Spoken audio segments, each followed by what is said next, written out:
Star Wars The Clone Wars premiered in 2008, and this spring, almost 16 years later, The Bad Batch is releasing its third and final season. It's absolutely insane to think that this and this is the same style of animation, or that characters like Ahsoka that got introduced back in 2008 is still relevant today. Join me as we unravel the unique evolution of Star Wars animation.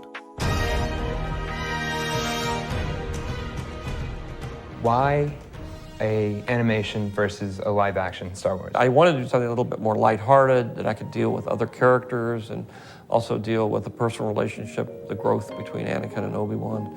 But it turned into an animated feature film. The Clone Wars movie, even back in 2008, wasn't viewed as something phenomenal. George Lucas himself thought it was good enough for the big screen. And I said, this is brilliant. I mean, we could make a feature out of this. But in retrospect, it's pretty agreed upon that it lacked quality. It seemed more like a rushed compilation of 4 episodes from the series, but I suppose it served as an effective means of bringing attention to this emerging era of Star Wars. In a similar manner, Season 1 followed the trail of inconsistent and childish storytelling, with mostly standalone episodes that were all over the place. Shoot him!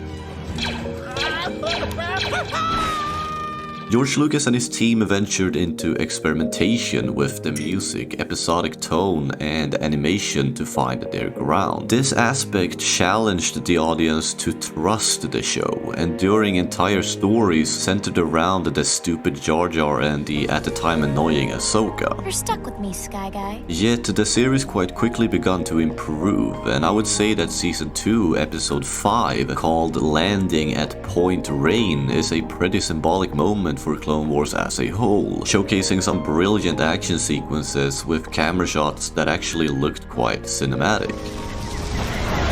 Good thing those bugs can't aim. Season 2 also marked the initiation of the more extended story arcs, enabling deeper development of both plot and characters, which in turn led to more captivating and thought-provoking adventures. We weren't making this for television. We were making it for the big screen. I said, think of this as a feature. Everything about it, the style, attention to detail, the lighting, everything is done at a feature level, even though it's going on television.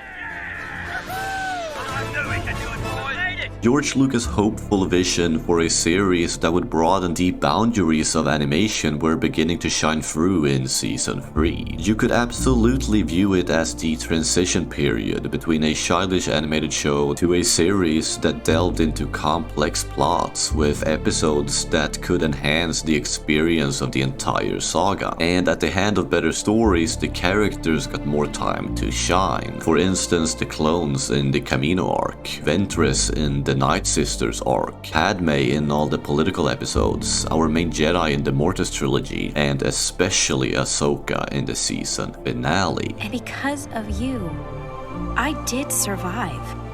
And not only that, I was able to lead others to survive as well. From that point onward, the show knew what it was good at and just kept going, crafting remarkable adventures that are still recalled today. It brought back characters from the dead, explored the Force like never before, displayed Palpatine's rise to the top while diving into the tragic backstory of the clones. Not every episode achieved greatness, but they were integral to the overall journey and a significant factor in why a series like Clone Wars were so unique and unlikely to be created again. It's all in the mindset of George Lucas here, that he didn't care about the financial aspects as Disney does today, that he prioritized creativity and experimentation and therefore pushed the boundaries of what could be accomplished within this storytelling medium. And we kept pushing to say, but we want the visuals and the story to just be an extension of the films. That's art, that's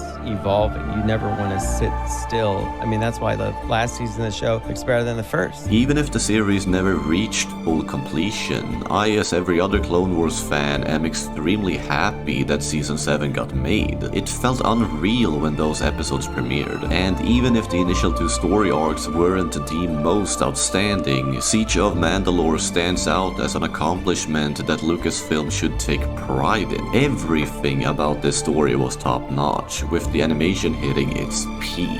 I view it as a sort of tragic celebration of what the show created, with key characters like Ahsoka, Maul and Rex taking center stage, depicting their journeys while the events of Episode 3 and Order 66 simultaneously happens. And I think it served as a perfect symbolic conclusion to Lucas' dream of what the Clone Wars aimed to accomplish. But let's rewind a few years, specifically to 2014.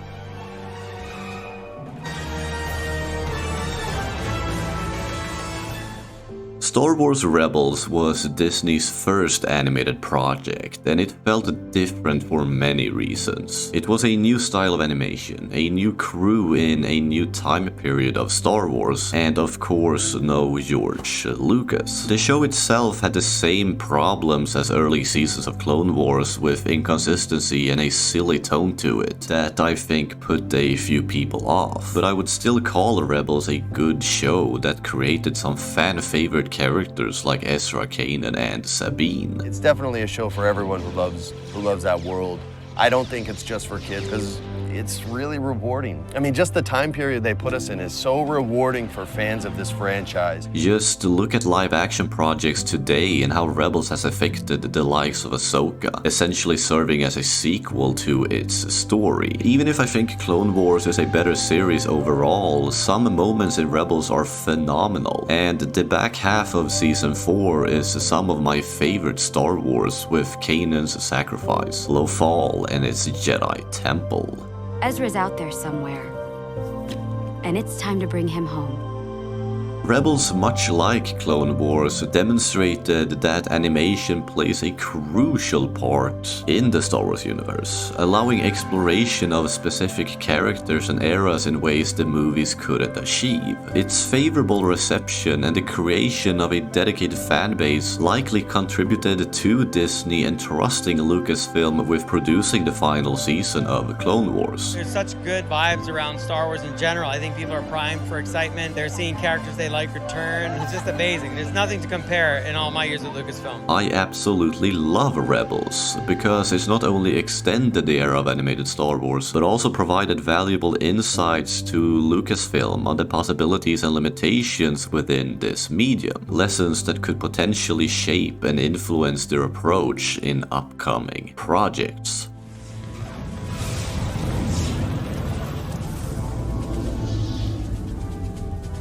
To find a personal connection in these stories and in these characters, it's a really beautiful thing. And I think it's wonderful what you have. And we really feel it, like I can feel it.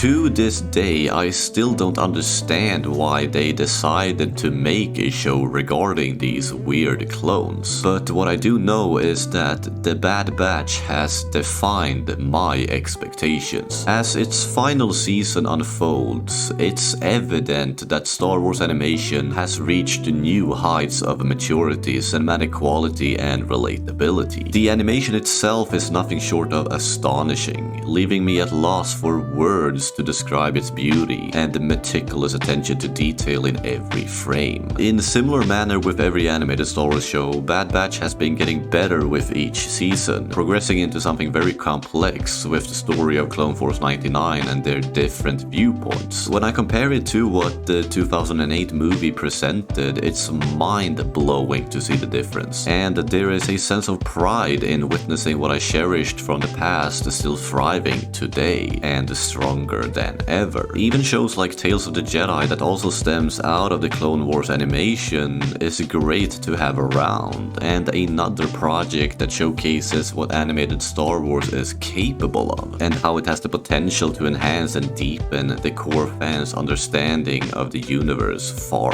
far away. I hope Disney understands the quality in Bad Batch and realizes that more stories like this one would be great for the franchise. Animated Star Wars is needed, and in this video I discuss Star Wars Rebels and a very special episode. You can click on it here. Thank you so much for watching, and I hope you have a great day.